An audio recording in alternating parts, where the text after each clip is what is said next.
Hey everyone, this is David Baton, co-founder and CMO at DoorLoop. I'm going to jump in and be the host for today as our guest is one of my closest friends that I've known for well over a decade now, and really overall just an incredibly talented guy, attorney, tax attorney, real estate developer, investor. The credentials go on and on.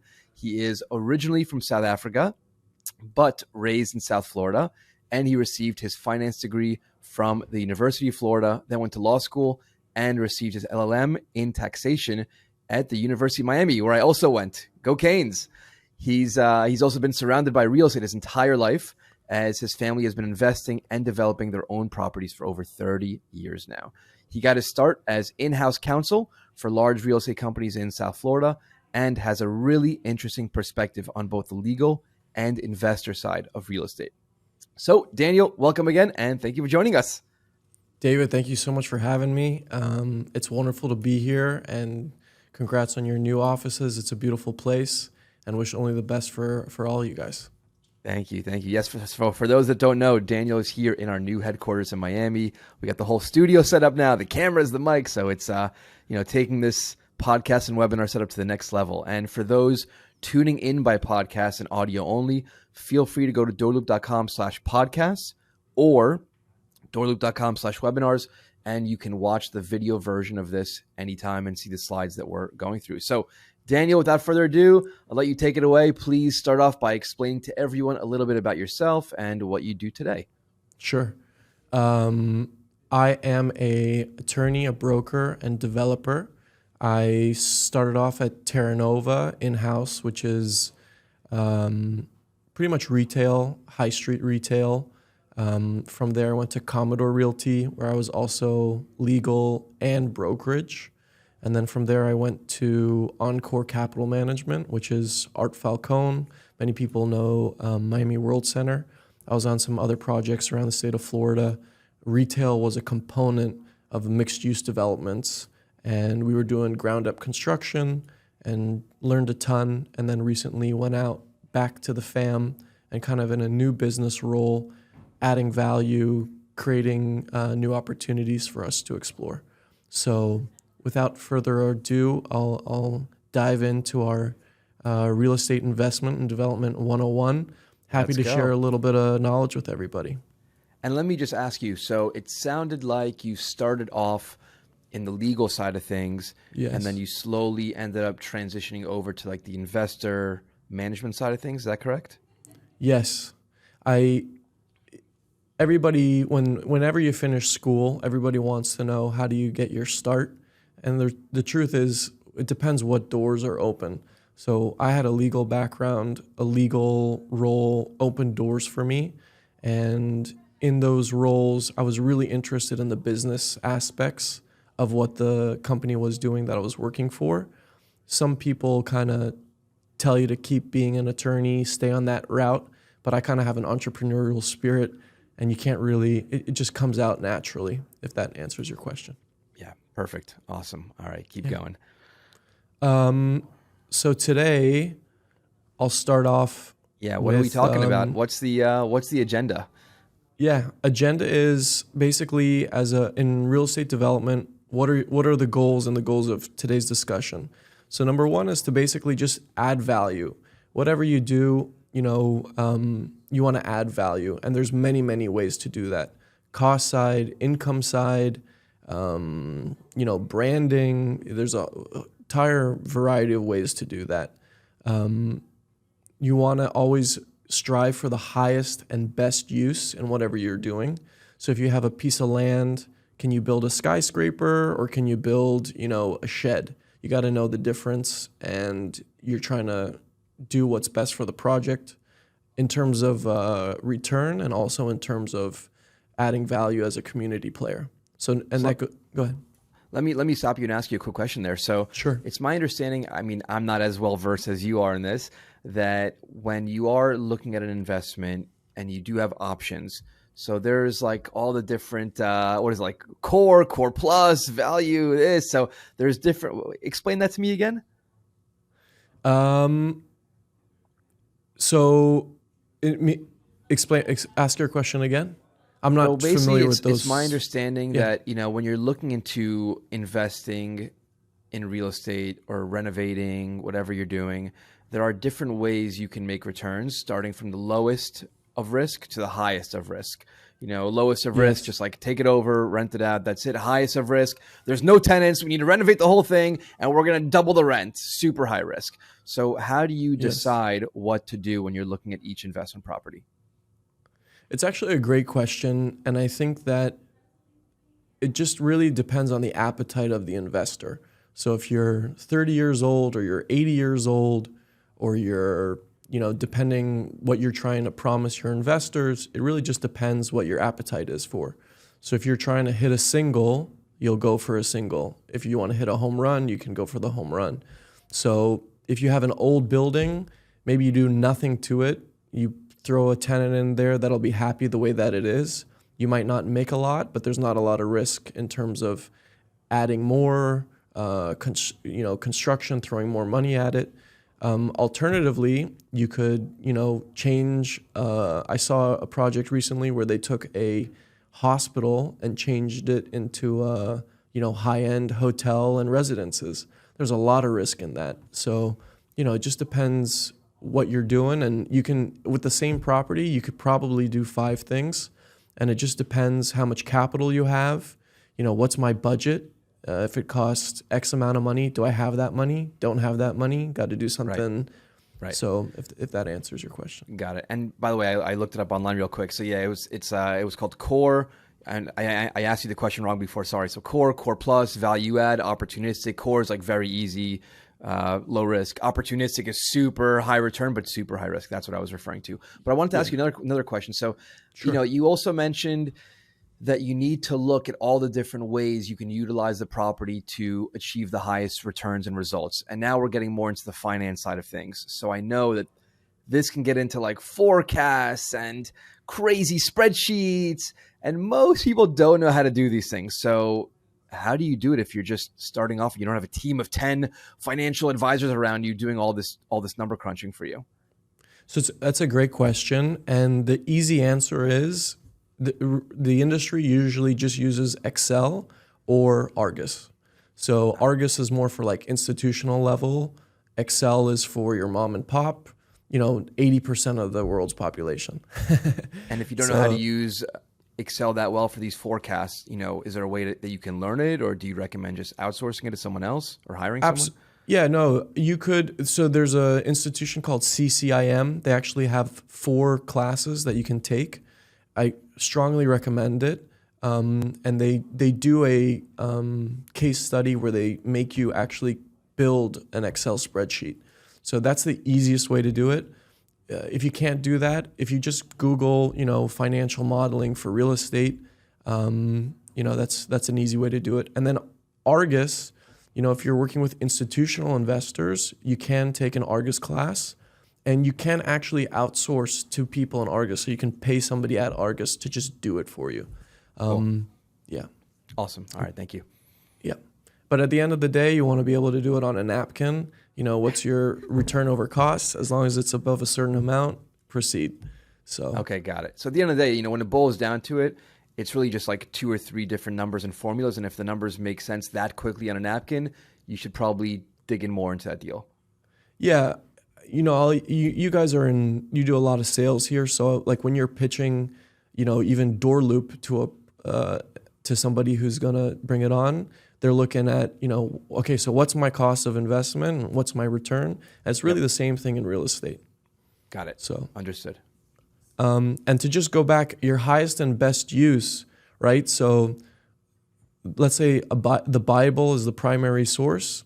In real estate, your primary source is the comprehensive plan and the land development regulation. So in determining what's your highest and best use, that's a document that you're going to go to. So what am I zoned for? Skyscraper, single family home. That's going to dictate, you asked, how do I choose? What do I do? Core, value plus. It's going to dictate kind of your decision in certain ways. So let me ask you a question about that. So, you have a lot of stories with zoning and regulations that we can talk about for 2 more hours, but typically when you're getting into an investment, it's already pre-zoned. There's already a zoning classification for it, but there are ways to, is it called rezoning? Is that super hard? Like, should people not even consider that? So you could consider it, and it really just depends, where what's the environment. So are the players around you, including your neighbors, are they supportive of a change? So if there's risk, right? So the easiest way to do something is do what you're allowed to do. If you have some sort of vision like Mr. Goldman did in Wynwood, where he changed, an entire industrial location and created, one of the most sought after sites, you can go for a zoning change, but that takes a lot of work, and it's your options are success or failure. So there's a chance of you kind of do everything that you want to try to do, and you're rejected. It's not totally in your control. So you can rezone. Yeah.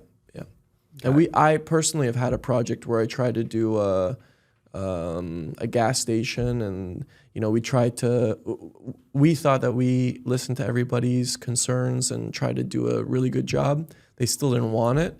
You still go back to the drawing board and bring back something that the community wants. So it's always a win-win. Yeah, sounds good. Yeah, and we didn't even mention that you're on what is it, the board of Indiantown? I serve on the planning and zoning board in the village of Indiantown. So you have elected officials that are the commissioner and 4 or 5 other individuals, and then they appoint somebody for a planning and zoning board. And that board basically sees real estate projects come through. So you don't always have, you're kind of you give a recommendation to the elected officials. So our board is made up of, teachers, real estate people, a librarian. There's a couple different people that are there. You give all different perspectives, and it's kind of a random sampler from the community. Project comes through us. We get a recommendation from the staff. We like it, we don't. We recommend it, we don't recommend it, and then we send it to the elected officials. Got it. And it's really interesting democratic process on a local level when you think of it that way. Got it. So to summarize, try to add value as easy and quickly as you can without bogging yourself down in too much headaches, litigation, rezoning, because it is a long process. Unless you've done this before, you have expertise in it. For new players in this space, probably just stick with something easy and then grow into more opportunistic, riskier investments potentially. Yes, and you can add value in less riskier ways. You don't have to go from a single family home to a gas station. You might there may be even an incentive that the municipality provides you, so that if you build small units, instead of building 10 units, you could build 20 units. So that might be a double, as when you think of a single and a home run. Okay. All right. Thanks. You want to be a community player in whatever you're doing. So, your reputation is paramount. You want to it's not always about the return. So you want to sometimes not build as much as you can, or build something different that the community likes. And it's also, whatever you do in life, you want to be fulfilled. So that also provides a lot of fulfillment too. Awesome. Number 4, environmentally conscientious. Whatever you're doing, you want to do it in a way that protects the environment. Whenever you come to this earth, whenever you leave a room, you want to leave it neat, leave it clean. Same philosophy applies in real estate. And then, you're trying to make a long-term investment here. It's not there are some people that flip, but I think that, the approach from what I'm presenting is a long-term horizon. So those are some of our goals today, and we'll go back. We'll start with what is real estate. Did you have a question before I go in? No. All good. Okay. And please feel free to ask as I go through these. Go ahead. So what is real estate? It's literally, so it's so many things. People think, oh, I'm multifamily, oh, I'm retail, oh, I'm office. And when you start in the working world, generally speaking, you're going to go into one of these few areas. So that's your world. Then all of a sudden, you're on a mixed use project. They have office, they have a hotel, they have a hospital, all sorts of things. So your world, you see that the world is much more than a segmented industry. So you have vacant land. So again, comprehensive plan, land development regulations, when you're looking at a piece of land, what's it zoned? Is it single family? Is it office? Is it industrial? So when you're looking at land, you're going to have to ask, what is it 2 through 10 does it fall into? Is it housing, multifamily, apartments, office, retail, industrial? There's a marine component there. So if you're on the water, maybe you have a commercial use for a marina as well.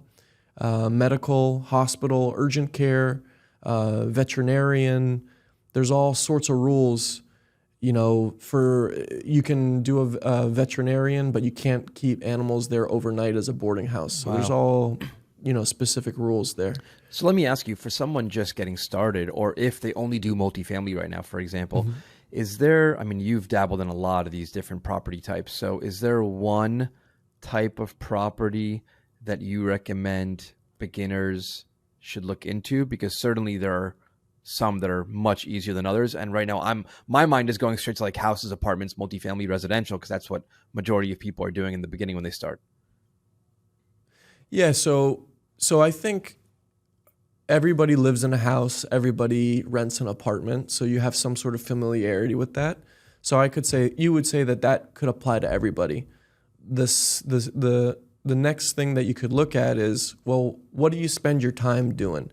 So let's say, David, you're a tech guy. So you know the tech world, the tech people. Maybe if you started a real estate venture, maybe you reach out to all the tech companies that you deal with already. So, I started off in retail. That was my first job. So I got to know the McDonald's, the Publix, the 7-Elevens. So that was my niche. I would say that if you're in medical sales or you're a nurse, maybe you know how the medical industry works and you could start off in medical. So it goes to the individual. So whatever your sphere of knowledge and comfort level is, probably go towards that in the beginning. Now, would you say, though, that because everyone feels comfortable with a house or an apartment, that it's oversaturated and extremely hard to get into that and find better deals in those markets? You're saying for housing? Yeah, because everyone's looking to buy an apartment or a duplex and renovate it, rent it. Everyone's looking to do that. So is it just harder to find better deals there? I would say that no matter what you're doing, you can always find a deal. So unless you're, real estate is a full-time job, but by all means, housing is an industry that everybody is a player in. But if you really, really spend your time, and I'm saying if you're looking for an apartment, you could write a flyer and say, hey, my name is, John Doe. I'm here. I have a wife and a kid. We're looking to buy a place. And you go and flyer the whole apartment. That's something that 99% of people won't do. So everybody's looking, but not everybody really, really puts themselves out there and gets in the weeds. And there's many, many different ways to do that. But yes, exactly. But listen, if you find your niche, if you find something, a new frontier, is it saturated, unsaturated? By all means, that makes a difference in the deal that you're looking for. So let me ask you another question. I know that you and I always battle on this question. So you just mentioned that, real estate is a full-time gig. Can you be successful if you're doing it part-time or if you have a full-time job and you want to do this nights and weekends? So I'm going to answer my way. I think that if answer you love carefully. I think that if you love real estate or if it interests you, whatever you do, it becomes part of your conversation. So, you're having a tech conversation. At the end of the conversation, by the way, are you guys looking to relocate to Florida? That question alone could be the source of somebody buying an office building or renting, a huge floor. So for me, it just becomes another layer of how you look at the world. So for me, it's, anybody can start thinking that way and add it to their full-time way. Obviously, it takes 10,000 hours to become to master something. Yep. And, either do it yourself or put in the time, or find people that you can team up with that you get along well with and can go and do good things in the world together. Correct. Got it. Now, I don't know if we're going to get into this later on, but, maybe stop me if we are. How much money does someone need to start getting into any of these things? I mean, do you need to be putting down in today's market 20%? Is that still needed? Is that required? I mean, interest rates are going up as we speak. So how difficult is it to get in, and how expensive is it to get in? I know, does OPM play a factor? Other people's money, leveraging, does that still factor into today? Yeah, no, I mean, we will get into that a little later in the presentation, but by all means, your access to capital markets, your debt and your equity, and different times create different opportunities from that perspective. So by all means, what's available, what's your cost of capital? But I would encourage people to really, when you're looking at real estate, you can look in areas where your overall cost is not that much. So there's the United States is a huge area, and markets like Miami, LA, New York are super expensive. But if you go in the state of Florida, Alabama, other areas, your entry point is less. So you can look at cost of capital, but you can also look at overall cost, and maybe it's just a couple of your buddies that throw in to buy your first project together. Right. Okay, got it. Yeah. And just to finish off this list, you got storage facility. The government needs buildings for some of their operations. You have schools, private schools, public schools, equestrian uses. So I think of Wellington, like polo, things like that.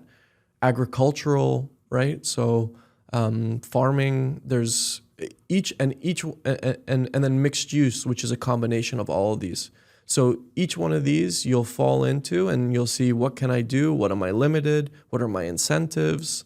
On agricultural land, if you run your piece of property with farming, with bees, with cows, you don't have to pay real estate taxes. That's Wow. huge. Interesting. So the government wants to incentivize people to do good things with the land, and that's a benefit for the farming community, if that makes sense. And there's also opportunity zones, which we're probably not going to get into today, but there's so much. It seems like there's just so many opportunities out there. Just try to find the one that interests you the most, that you have the most knowledge in. Learn as much as you possibly can, or get a mentor, or get a partner, or join a CCIM or any other organization, and then just learn as much as you can, so you don't make the same mistakes that other people did before you. Yeah, and the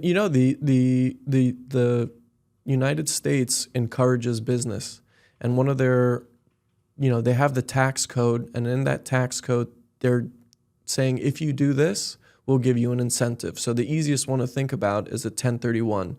If you sell a piece of real estate, you can roll in the cost to a next one, and you don't have to pay your capital gain. So there's become familiar with whatever you're doing, even in tech, real estate, whatever industry, there's incentives in there, and you should look into those. And sometimes those will dictate where you put your money, like you just said, in an opportunity zone. Right. Yeah. I was wondering if we were going to get into some tax code today. I'm sure everyone wants to know, how do I pay zero taxes? You could defer, but Uncle Sam will collect at the end of the day, one way or another. That's correct. All right, so we'll go into the next slide here. So I like to think about real estate as a cast of characters. So when you go to a play, you have the main character, supporting roles, you have the back operations, all sorts of things. So cast of characters in the real estate world, you have a buyer and a seller. Your buyer could be institutional, it could be mom and pop. Your seller could be sophisticated, unsophisticated.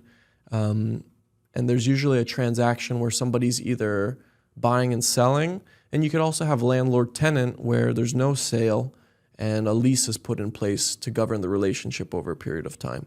Which you'd use DoorLoop for. Disclaimer. That's right. Use DoorLoop for all of these bullet points here, of course. Gotta throw that in, obviously, once per video. You have a developer who's gonna take that piece of land that's raw and basically go through the entitlement process. So he's kind of like the quarterback, and he's coordinating all sorts of people, checklists. And again, a lot of these checklists come from the municipality that you're working in.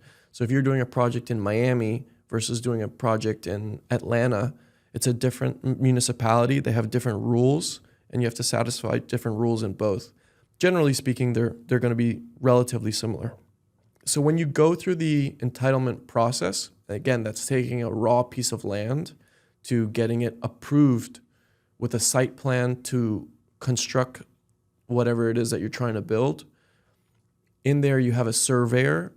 Surveyor comes out, draws the box of the land that you own. I'm looking at this land. Okay, you want to make sure that box is everything that you're getting there.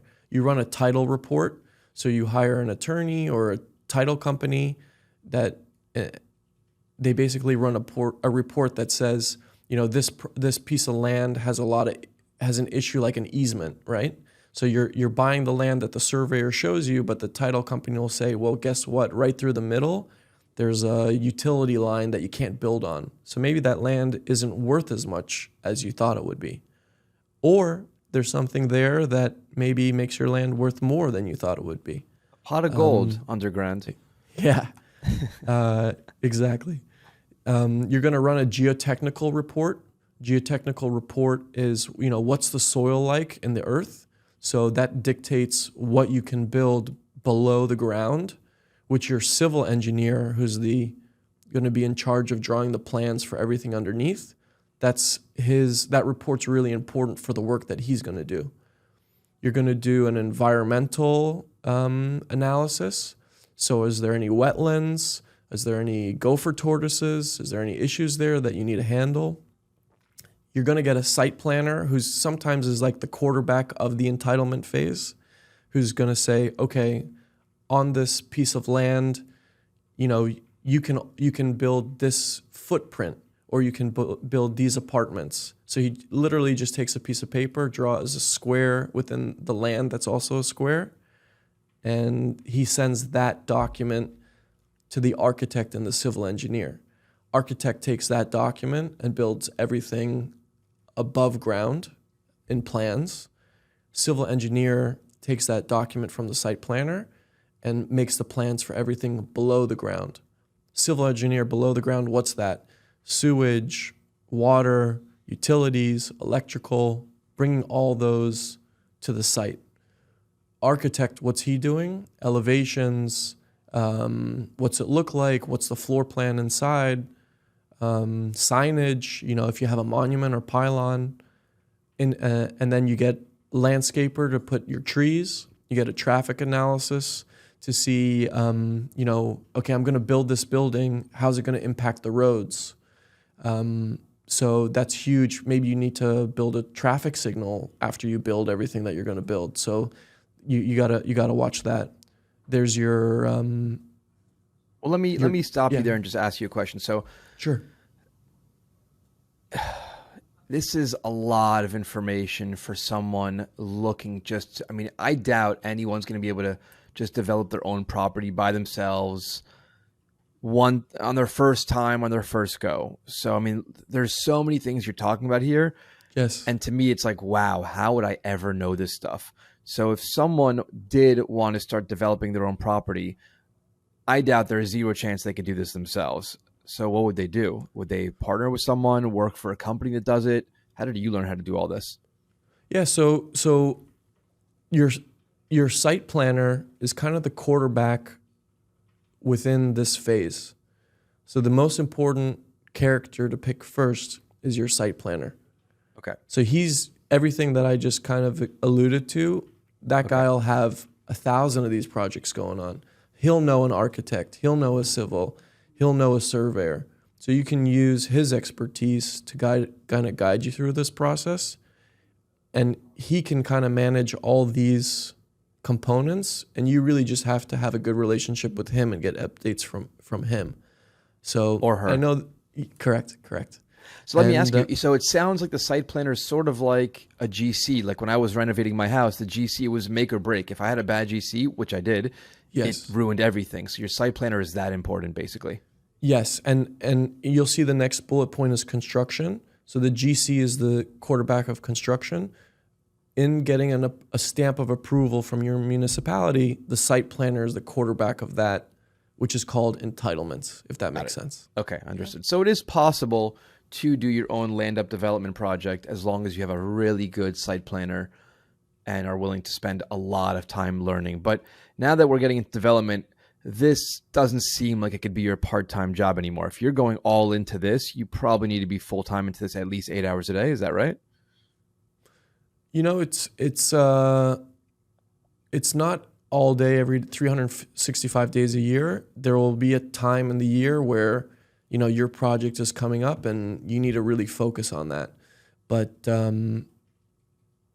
there are times where it gets busy, but it's not an everyday thing. So you may have 2 projects a year that you're working towards, and you know it's on the agenda in June and you're preparing for that.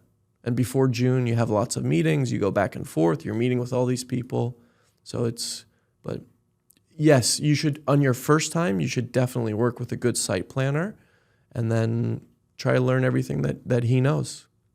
Got it. Understood. And will a bank give you a loan if you're a first-time developer with 0 experience?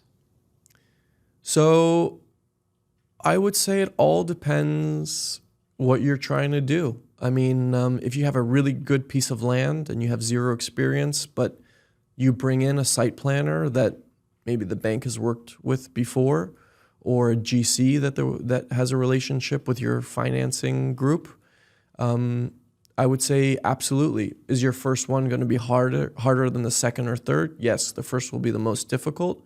But if you have a good project and a good story and there's value there, I would say that there should always be somebody, you know, in the capital markets that you just have to link up with that person and find that person. Got it. Okay, understood. Mm-hmm. So then once you get your stamp of approval from the municipality through the entitlement phase, which could take a really long time, by the way, it could take 6 to 9 months to get everything that I just went through there. You get your stamp of approval, and that approval is on a package that in that previous bullet point, it's like a 100-page document. They stamp it. Then the GC comes and says, okay, this is what we can build. And then they go and they start to build. So like you said, having a good general contractor is important in terms of building whatever it is that you're trying to build, low cost and on time. And if you're using financing, you got to make sure that every step of the way that, you know, you're satisfying their timelines and their requirements and conditions in addition to what you're trying to do. Got it. You have your neighbors. So who's around you in the immediate vicinity touching you? So many times when you build something, the municipality is going to require you to share a driveway. So they're not going to give you and your neighbor a driveway. They're going to give you one to share, and you got to get your neighbor to basically agree to the fact that you're going to use it together. So that's another, you know, hurdle to satisfy. You have the municipality. Are you in, you know, Miami-Dade? Are you in the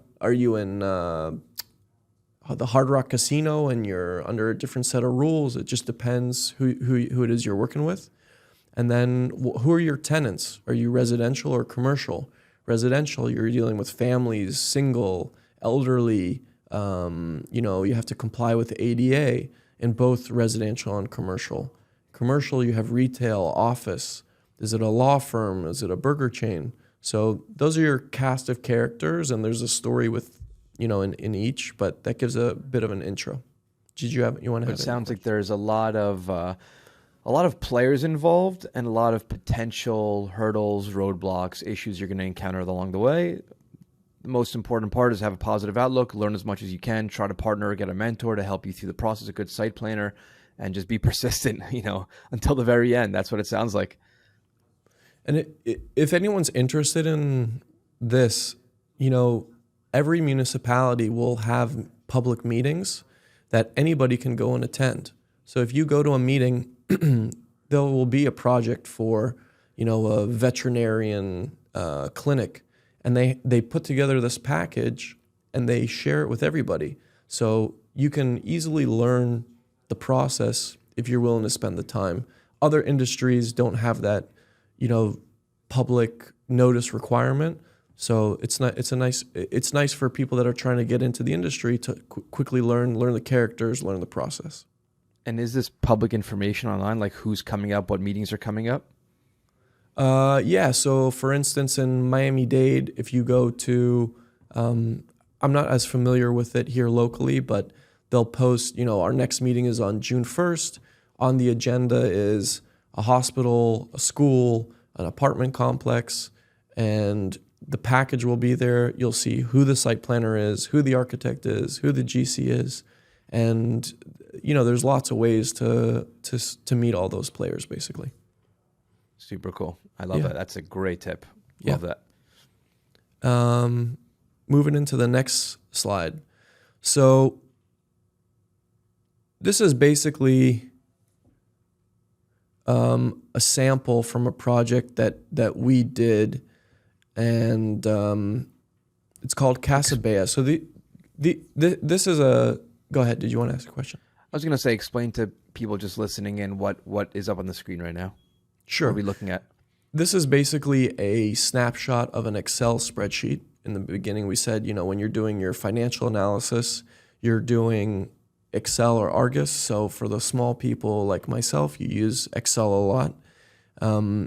Generally speaking, wherever it's blue is an input, and then black is a formula calculated that you don't really touch. And this is basically an inputting of costs. So, for me, when I think of widgets, right, in business school, you're manufacturing whatever it is that you're doing widgets for. Whenever you're doing a financial analysis, the cost component, it doesn't matter if you're looking at a plane, if you're looking at a startup, tech, this is your cost specifically for real estate, if that makes sense. So, yep. And I'm assuming costs, obviously you have your projections of what your costs will be, but it's like renovating your home where the cost can go up 20% or 200%? Because I know for me it was like 200%. Yeah. So you're exactly. So like in today's times, within lots of inflation, caused by, changing in interest rates and things like that, your costs are going to be affected. Why? Shortage of supply.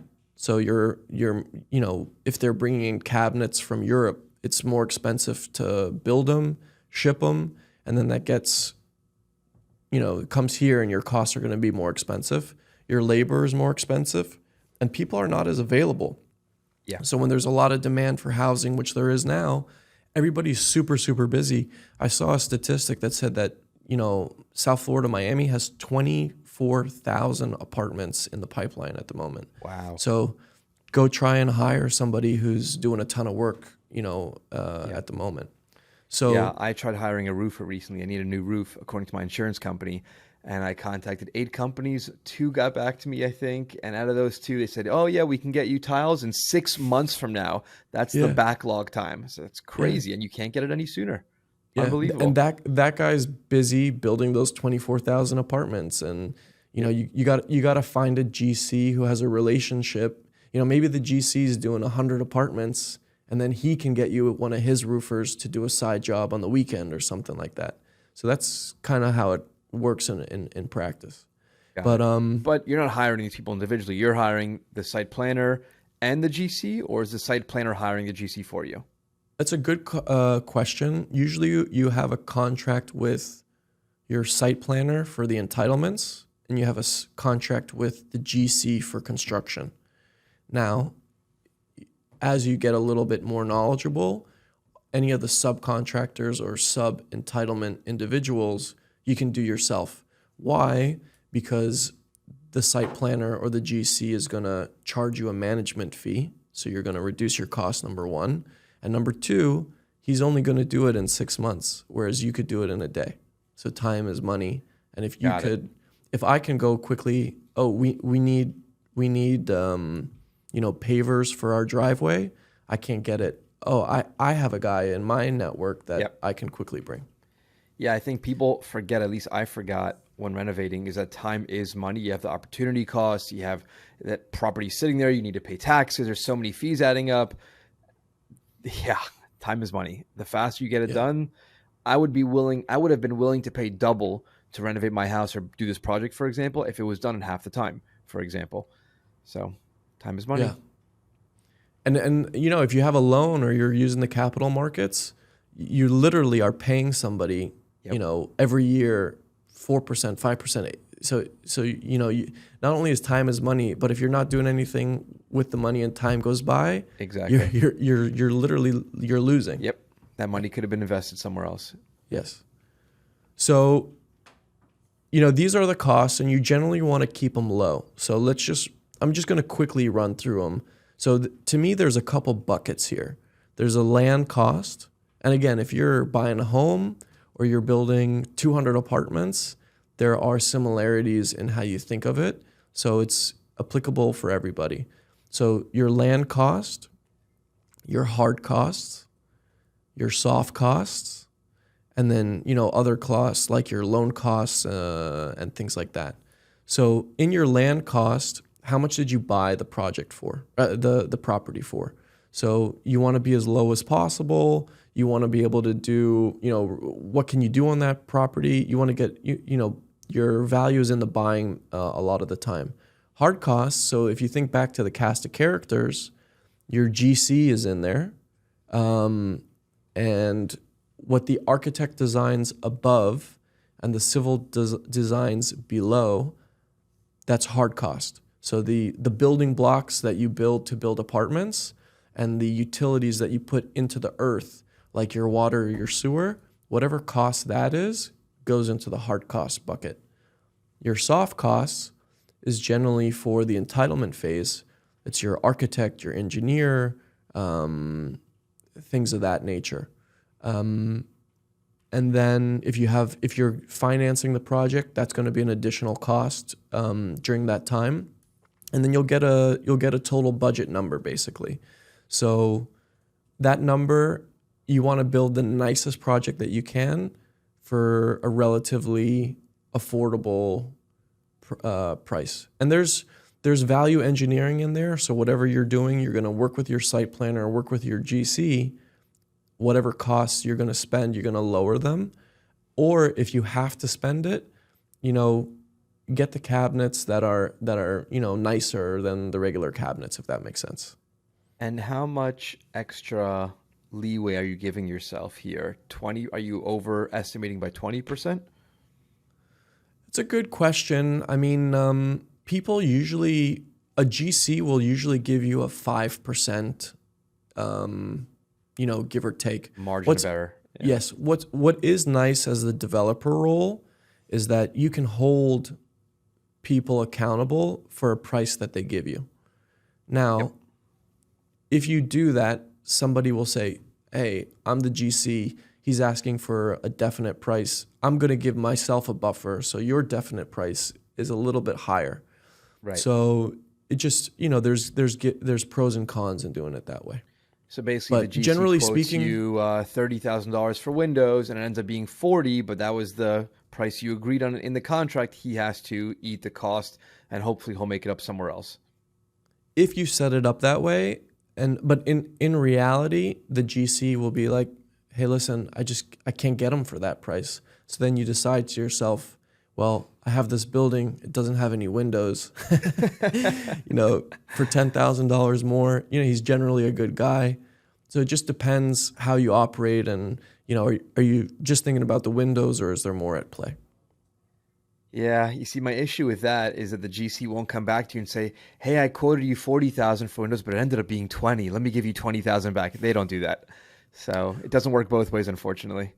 Well, if you do cost plus, so like Right. Okay. not to get into it too much, they have AIA documents, all these different gross maximum price, cost plus. But if you set it up with your GC, hey, whatever the price is, if it is lower, it's in your benefit. If it's higher, you're going to pay more.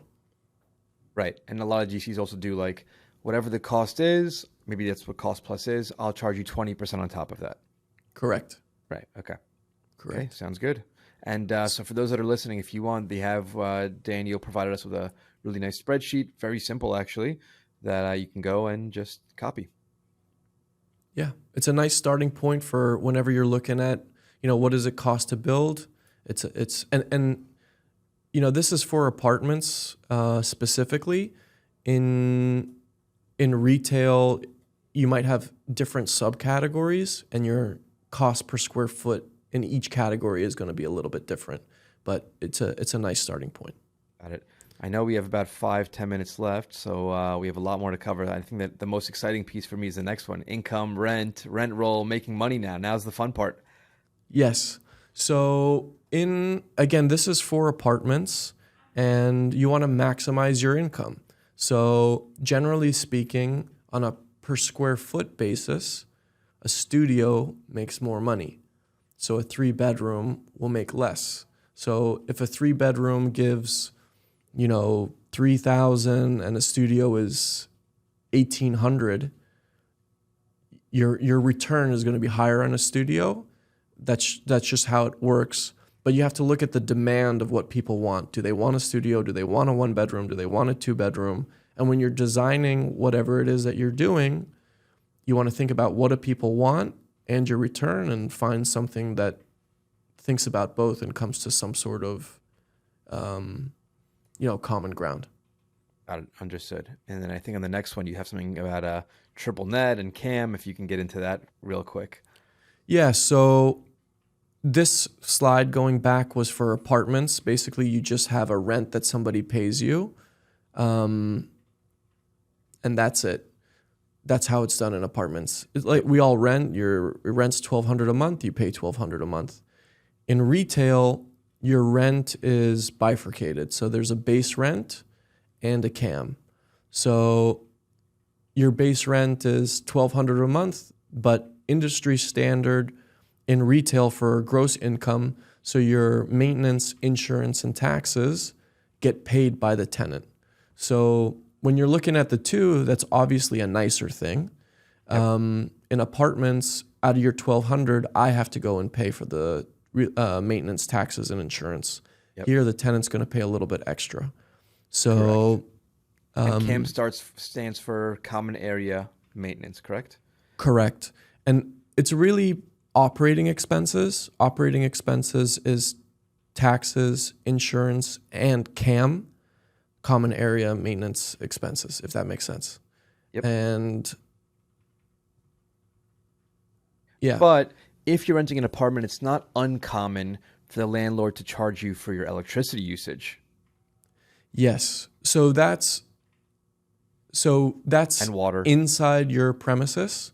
So you're paying for your electricity, for your stereo, your lighting. In retail, your CAM, you're actually paying for your expenses outside to the boundary of the property line. So literally everything, your real estate taxes, your insurance, your maintenance, for the garbage, for your taxes are a huge component. As I said, your insurance, and that's beyond just your apartment that you would have. So all the tenants are sharing in those expenses. Now, how do you charge? Is it based on square footage of each tenant? Yes. So if you have a McDonald's that's just one tenant, he's going to pay 100%. Yep. If you have a McDonald's and a liquor store, 50-50, one's 1,000 square feet. As long as they're the same size. Yeah, if one's 1,000 square feet and the other's 1,000 square feet, total is 2,000. 1,000 over 2,000 for one. Got it. It's 50%. If you have 30 tenants, it's percentage of the square footage. Got it. Understood. Yeah. Got it. Office is a little bit different than retail, but retail, there's 1,000 and 2,000, as I just said in that previous example. In office, you're going to have a loss factor because you have a lobby that people pay for as well. Now I see up on the screen you have NNN, which stands for triple net. Can you explain that real quick? Yeah, so basically if you're buying, let's say you're looking around the country to buy a McDonald's, you're going to ask the broker, is this a triple net deal? NNN basically stands for taxes, maintenance, and common area maintenance, CAM. If it is, that means that whatever check you get at the end of the month is your net income. You don't have to pay any of those expenses. There's NN, and then there's N, which is not as attractive as triple N. Got it. Okay, so the more N's, the more money in your pocket, basically. Yes. Got it. So that's the difference between income, apartments, and retail. Obviously, you want to add value in everything that you're doing. In retail, a jewelry store pays the most amount of rent per square foot. So if you have a vacant space, who can afford what? Dollar General pays a different rent than Dunkin' Donuts, than 7-Eleven, than a grocer. So you're going to try and find those things out. And when you're going for highest and best use, you're picking your tenant to maximize your rent. Let me ask you a question on that.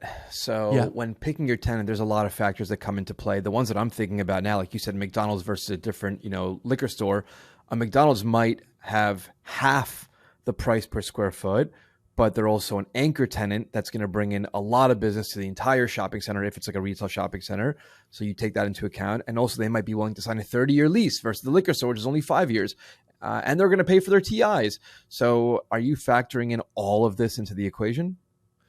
So yes, but it goes to your appetite, right? So you may have to do more for McDonald's to get them to come to your property, but you get them for 30 years and it's a credit tenant. I could maybe do a deal with a mom and pop that's not such good credit, but they'll take the keys of the space as is, right? So there's less risk. So it depends, what am I trying to do? Another thing is that with the capital markets, right, for financing, it's way easier for me to get financing on a McDonald's project than on a mom and pop. So, that's gonna also dictate as to what I'm gonna try to do with the property. Understood. Got it. Yeah. And then you had something up on the screen, OPEX. Yeah, I'm curious what that is. I've personally never heard of OPEX before. Yeah, so this is a nice illustration of the CAM that we just spoke about. So people often confuse CAM with operating expenses. CAM is really just a part of it, basically. So it's your tax, your insurance, common area maintenance. And, some people, it just depends how you title it, basically. So in here, you can see that your CAM for your, your CAM could include some payroll, some utility, some maintenance, administrative, maybe you have a management fee in there. And obviously your insurance and taxes are other buckets. And then you get to your operating expenses total. Got it. Easy. Yes. And for those listening in, you can come and get the slides and see exactly how he breaks all that up. Yes. And then net income. Yes. Profit. Finally. Yeah. So basically you take all your income, if it's triple net in retail, if it's you're collecting rent checks in your apartments, and then in retail, all your expenses are paid for by tenants. In your apartments, it's generally 30% of what you collect that you have to go pay and pay your expenses.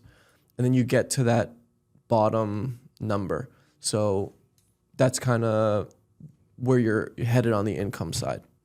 So then you have your cost, you have your income, and that's where you're going to calculate your cap rate at that moment, basically. So your net income over your total cost is your value at that time. So when you're buying a property, the broker is going to tell you, hey, this is a 5 cap, this is a 10 cap. And that's how you're calculating your return today without taking into consideration time value and discounted returns and all that. Can you go a little bit deeper into cap rate? Because I know this is probably that formula that you're writing on the napkin. Is that right? That's your number one most important metric. Yeah. So let's just take a real world example. If I buy an apartment for $100,000 and I find a tenant that's going to pay me $10,000 a year, net income over my price, 10,000 over 100,000 is 10%. Okay. Yep. If my tenant only paid me 5,000 a year, 5%. 5,000 of rent, 5%. If my tenant pays me 20,000, 20%. 20%. So the higher the cap rate, the better it is. Now, when you go out and look for deals, generally speaking, the McDonald's are going to be priced at the 5%. Mom and pops are going to be priced at higher cap rates. So the more risk, the higher the return, but the higher the risk. Are you taking into account expenses? Let's say 100,000 you pay, you're getting 10,000 a year, so 10%, but then 5% is your interest rate. So is your cap rate 5% or 10%? So your cap rate is generally on the net operating income. So it should be after all expenses and interest. After expenses. So profit. Okay, your net profit. So your tenant is paying you 10,000 a year, but you're probably only pocketing a third of that after everything, right, or hopefully more, but yeah. And generally you think about this without thinking of financing.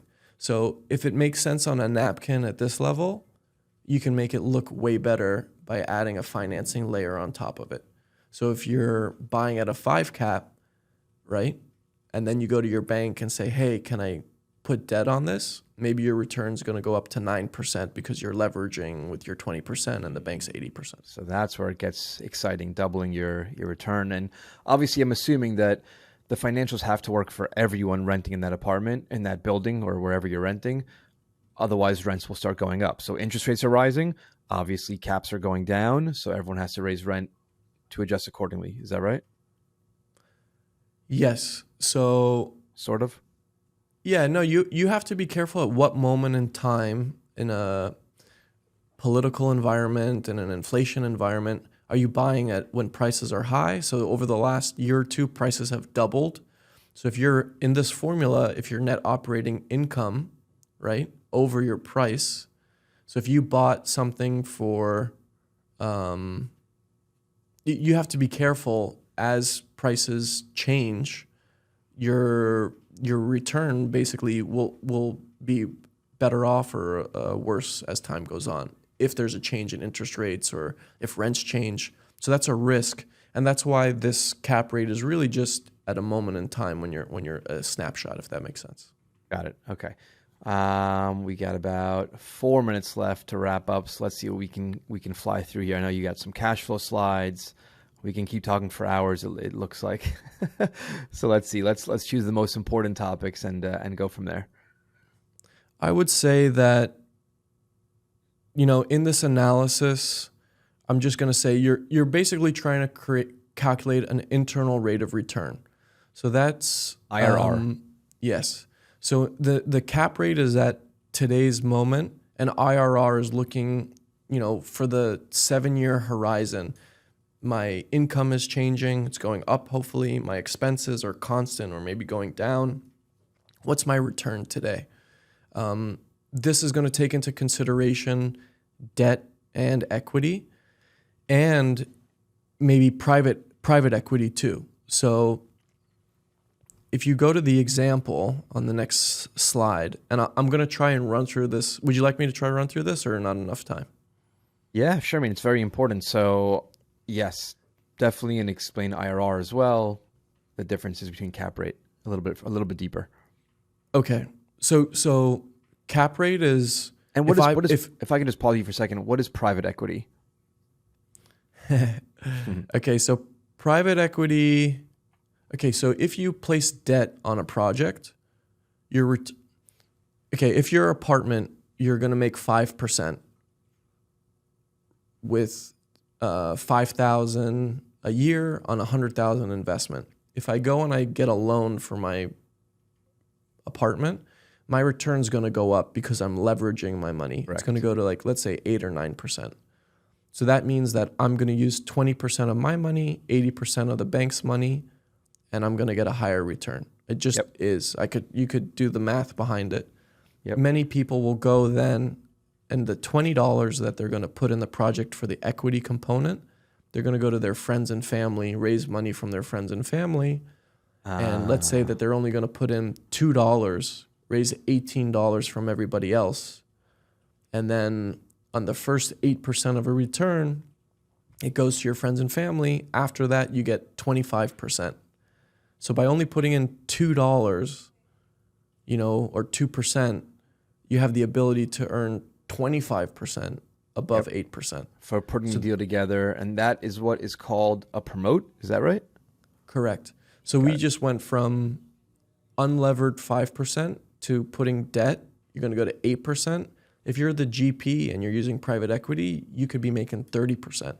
So it really, more risk in all those roles, but that's OPM. So this example kind of illustrates that. So I don't really need to go into it in detail, but if you guys want to take a look at this, my math may be off, but generally speaking, the idea is whatever you're making as a return and an IRR, which is is over time, right? So you're over the 7-year horizon, instead of just making 5,000 today, it's 5,000 today, 6,000 next year, 7,000 the year after. It's taking all those cash flows and looking at it from today's analysis. If you have a return that's profitable, right? If you layer in debt, it's only going to increase your internal rate of return. And then if you get really sophisticated and you're a general partner and have limited partners of your friends and family or institutional investors, whatever that return is with debt will be even higher in a private equity world. Of course. Got it. Understood. Yes. Great. So basically raise as much money as you can from other people, put as little money as possible, but just enough so you have some skin in the game. Otherwise people won't give you their money, especially the banks. And collect your fees for management and just make sure you don't lose people's money or they probably won't invest with you again. Yes. And as they say, devil's in the details. Whatever you do, you really got to dive in and, think about what's your financing like, your cap rate risk. You got to watch out for your recessions. What part of the are you in a market that's expanding or contracting? Are your costs too high? Are your income low? You want to be the reverse. You want to keep the cost low and raise your income, and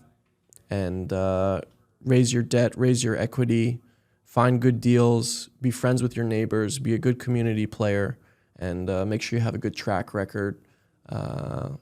Every day counts. On the screen, you have something that says NIMBY, NIMBY. What does that stand for? You said neighbors? Neighbors in my backyard. So basically, whenever you're doing a real estate development, you basically you always want to include them and always hear their point of view and try and do as best as you physically possible to cater to their needs.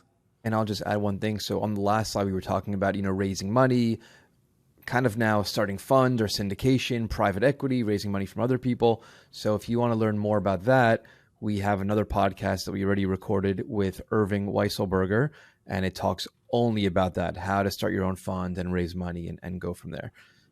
Okay, awesome. I'm gonna go listen to that right now. It's great. It's not live yet. Maybe when this is published, that will probably be published too by the time that comes out. So you got, I know you got 2 more things left. Do you want to cover them, skip them? What do you want to do? I think that's enough for today. And awesome. Amazing. And I just wish a lot of luck to everybody out there, and stay hungry, keep learning, and everything's like making a pizza. You learn how to do the pepperonis, the cheese. In no time, you'll be making a pizza, starting your own location. You'll have 10 locations. You'll go to the stock exchange. It's all a step in the process, and the journey's the fun part. So thank you, David, for your time today. I'm a huge supporter. And it's an honor to be here with you today and speak with you. Gosh, I love that ending. That was great. So, Daniel, thank you again for your time as well. If anyone wants to learn more about you, follow you, or message you, contact you, how can they get in touch? LinkedIn? Email, LinkedIn, Daniel Sehayik, Sehayik, or by email, daniel.sehayik@sehayikcommercialrealty.com. Awesome. All right. Thank you again, everyone, for tuning in. Once again, you can watch this if you're not at doorloop.com/podcasts with an S at the end, or doorloop.com/webinars, and subscribe. We have many, many more great content coming soon. Thank you so much again, Daniel, for your time, and hopefully we'll have you back soon again. Thanks for having me, David. Have a great day. Take care.